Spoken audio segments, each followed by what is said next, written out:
This is a Global Player original podcast. You fat, drunk tramps. We woke up a Chinese family. That is when you're naked and you're always in some sort of like public bathroom in Wales or something trying to get it on, and it's Do you want to hear how Gilligan's involved in my birth? Yep.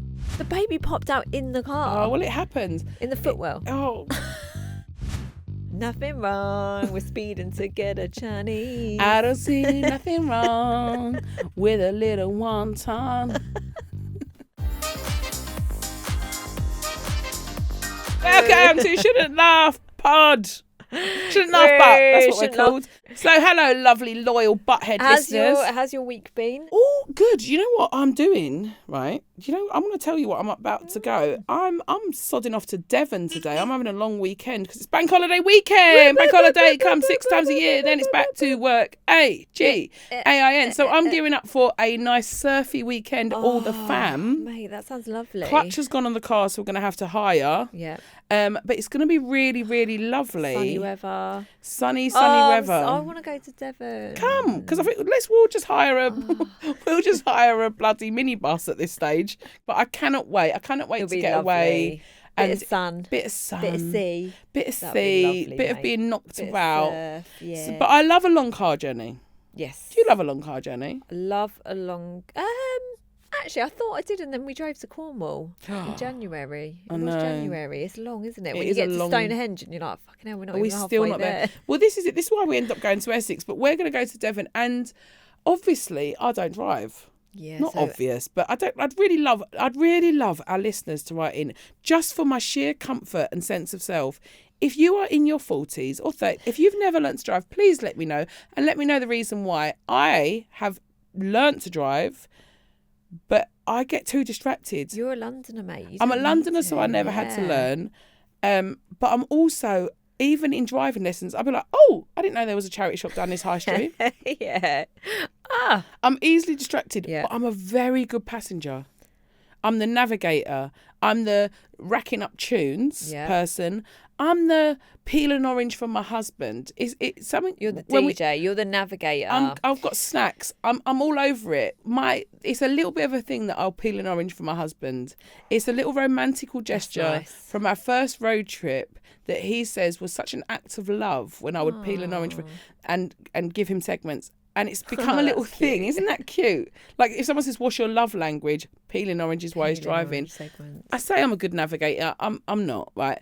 But I'm so used to being in the passenger seat that I'm looking out the window, and you can't do that as much when you're actually driving. I was driving back from a shoot the other day, and I was driving down back roads. I was on the phone to Tim Butcher, and I think Inventor doesn't know this.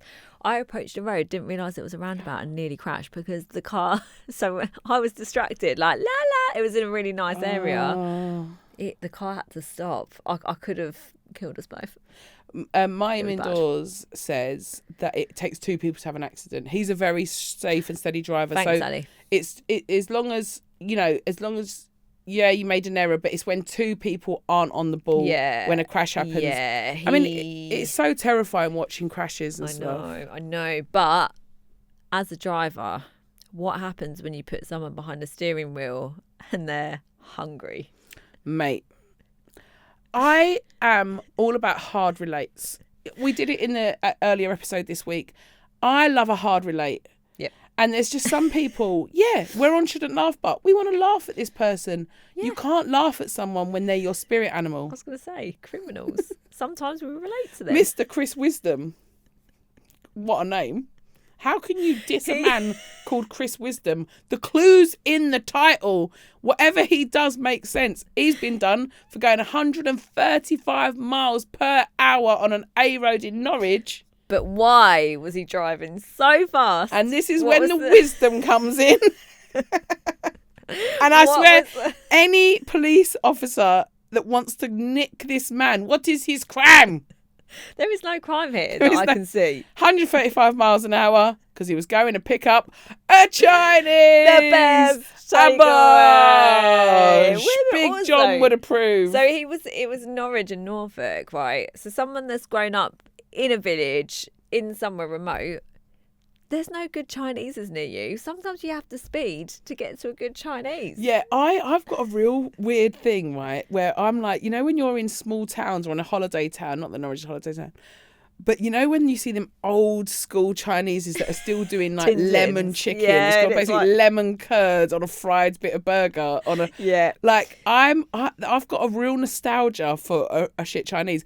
But another thing I get because of like Deliveroo and Uber Eats, all those sorts of We're lucky to have them. yeah, we have them. But we're used to like just being longed off by them. You've got to pay £2 extra to try and be a priority, all this sort of stuff. But if I did it the other night where we ordered a takeaway from just our local kebabish, and we were like, because you're used to like, hour and a half, it was ready in 15 minutes.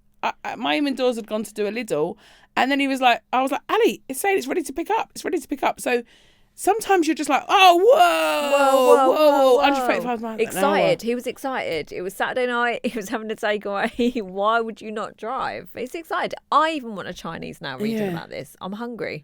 The judge, when he got done, he described it as grossly excessive. Okay, get a grip, Your Honour. All due respect, Your Honour. You weren't there, and you don't weren't know. hungry. And who wants a mid lukewarm Chinese? Exactly.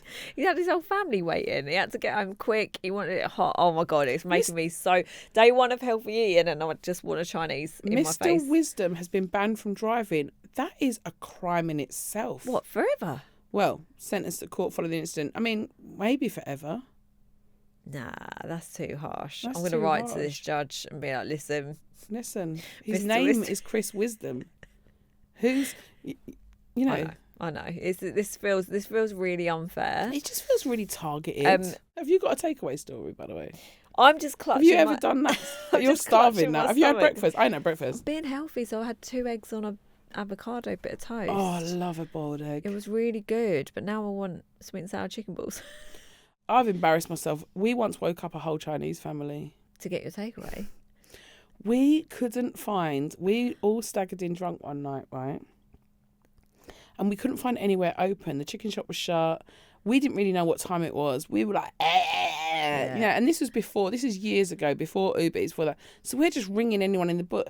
And it was like, we weren't getting any responses. It was going to phone. So then, 3 a.m, we're phoning. It's ringing. We're like, yeah! We're so drunk. We're like high-fiving that it's ringing, 3 a.m. A woman answers the phone. And obviously, a lot of like Chinese shops are family run. Yeah. This statement rings in my head forever. She answered, she was like, hello? And my sister went, Chinese? And she went, oh my God, we're sleeping. And it's just hung up. And it was like, one of those rock bottom moments. You know when they say you've got to... Does that sober you up? You've got to hit rock immediately? bottom. You've got to hit rock bottom to stop your addiction. Those words have rung around our heads forever.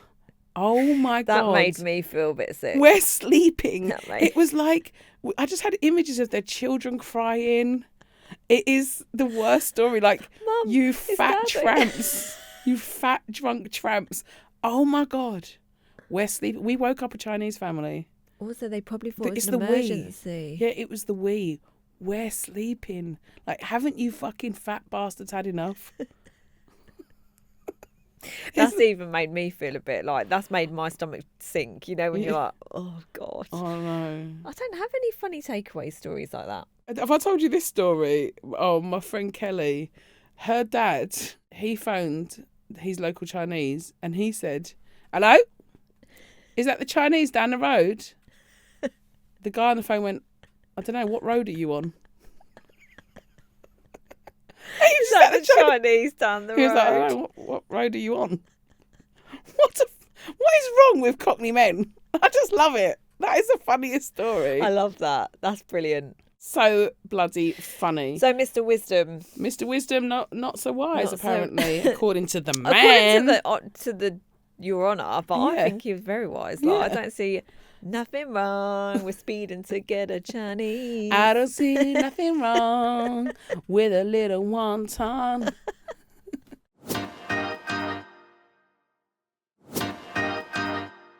So, we've spoken about Mr. Wisdom speeding to get Chinese. we are going to start talking about a baby delivered in a car. Chiara Musetti, right? Chiara Musetti. What a name. Italian? I'm thinking so. I'm thinking of Italian descent. She was another type of delivery. Deliver who? A baby. Her partner, James Spence. He's driving. There's flooded roads. They're in Windermere. It's Cumbria. It's Lake District. How beautiful. Are you getting there? What's He's going getting on? distracted. Stunning. He's getting distracted. 60 miles an hour.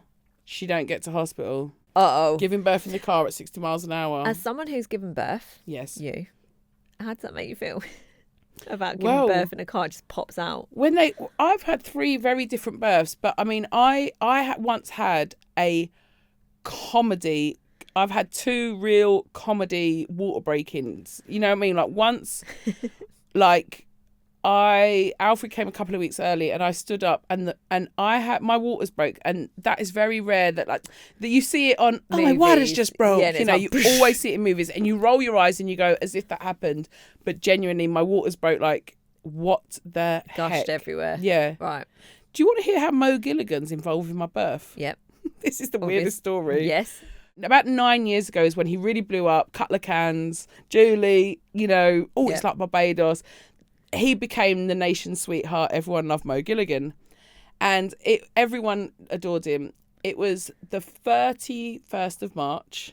You can verify his tour dates. He was doing a show at Leicester Square Theatre, and it was a show suitable for under 14s. So I thought I was taking my daughter. Yep. And then and her friend. So I'd got 3 tickets, and Ali was away at a wedding. And I was like, even though I was 2 weeks off giving birth, something told me I just don't feel right. I'm just not sure. Right? I didn't feel right. This was before I started comedy. I reached out to my nephew, Ashley. I said, Ashley, you like, Mo Gilligan. I said, do you mind taking Rose and her friend to watch her? I said, I just don't feel right. I just wasn't feeling myself, yeah? She went to watch Mo Gilligan, loved it. It's the best time of her life. He was great. Everyone loved it. And he was so popular back then. It was like no photos, no videos, no photos. My daughter, being a black ass that she was, she said to Mo Gilligan, she went, look, the reason my mum has... And then by the time that time had happened, my waters had broken. I was in labour.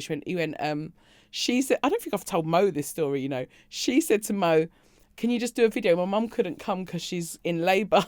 Can you do... And he did a video, went...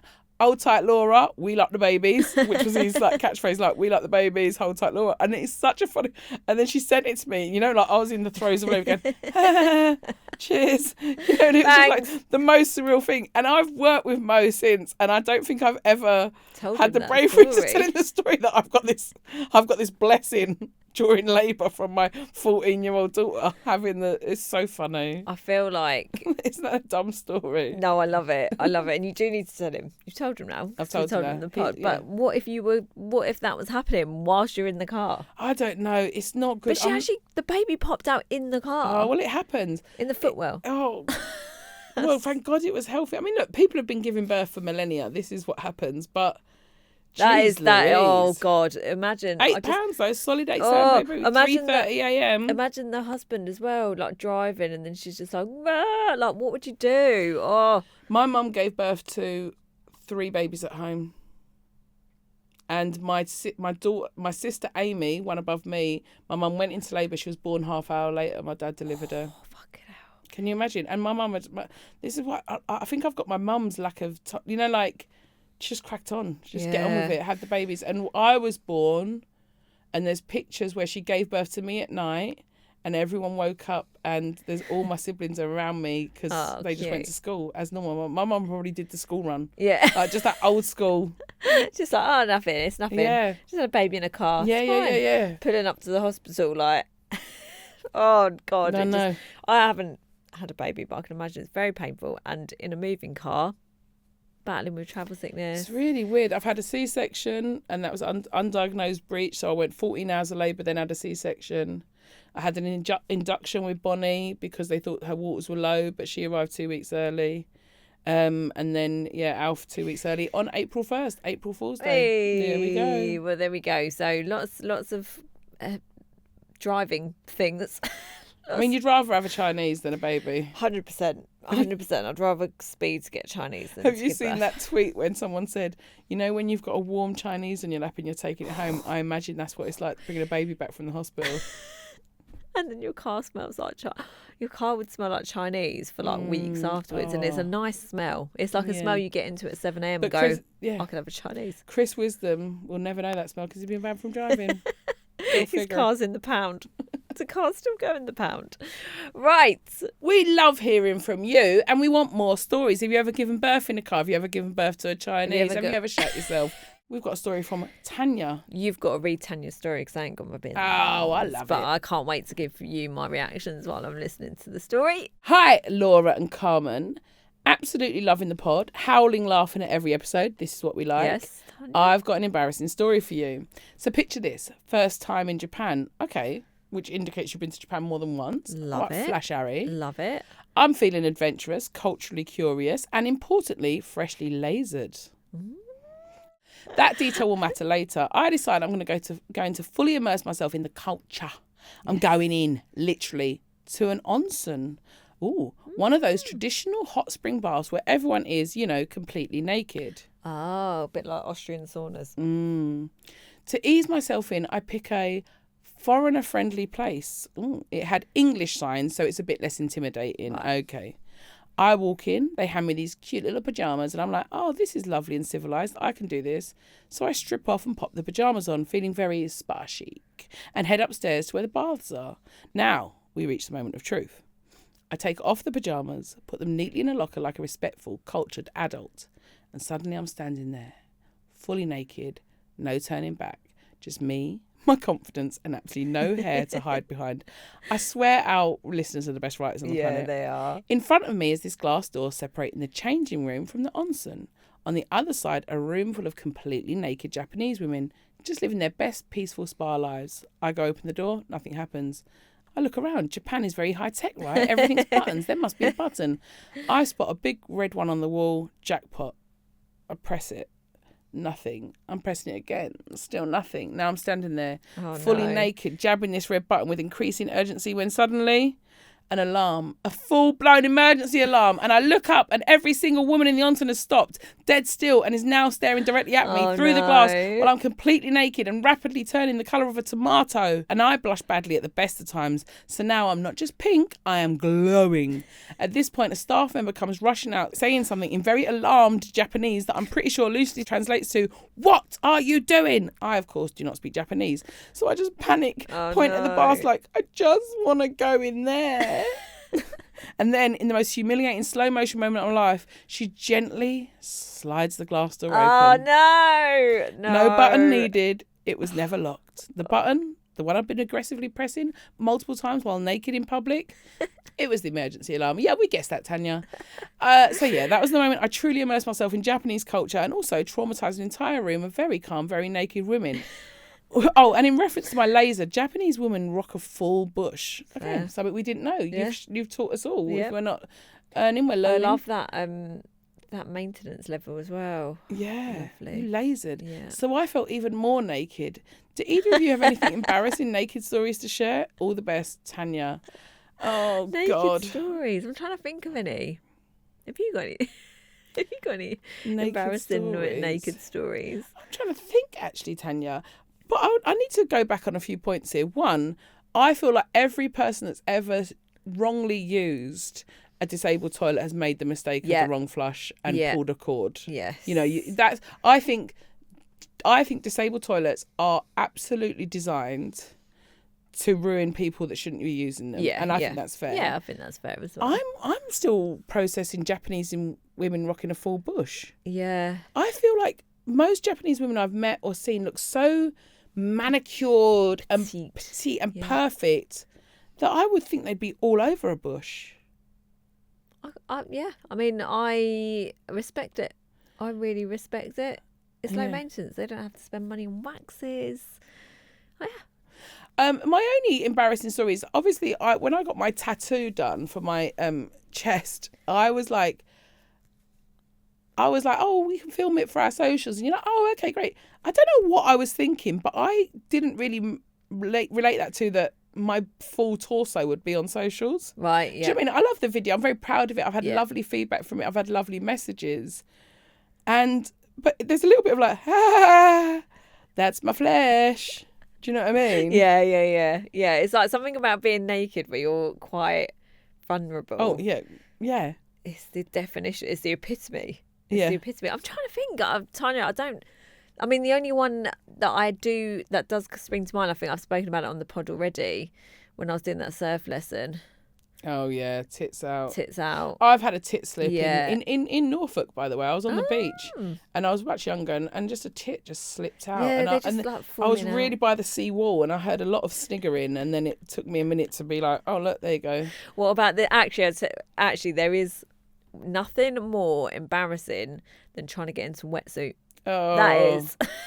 That is when you're naked and you're always in some sort of like public bathroom in Wales or something trying to get it on, and it's so undignified. Oh, it's the sliding door as well. You know when you just look incompetent. It's just a sliding door. I've set the alarm off in a sauna before by accident because I thought it was the door handle, and it was a posh Tanya, sauna. we love that story. We're with you. I bet you looked you. bloody stunning, and we've just learned a lot about Japanese bushes. That is my takeaway from that story. Yeah. If you have another funny story or an embarrassing story or anything, or just tell us you love us, we would love to hear from it. Please email us at lauraandcarmen@global.com or slide into our DMs on Insta and TikTok. Shouldn't Laugh Pod. We have the best week. Keep them coming. We love your messages. Download, subscribe, review, make us podcast millionaires. That's all we want. Follow, we share, want. subscribe. We love you. We love you. Have the best week.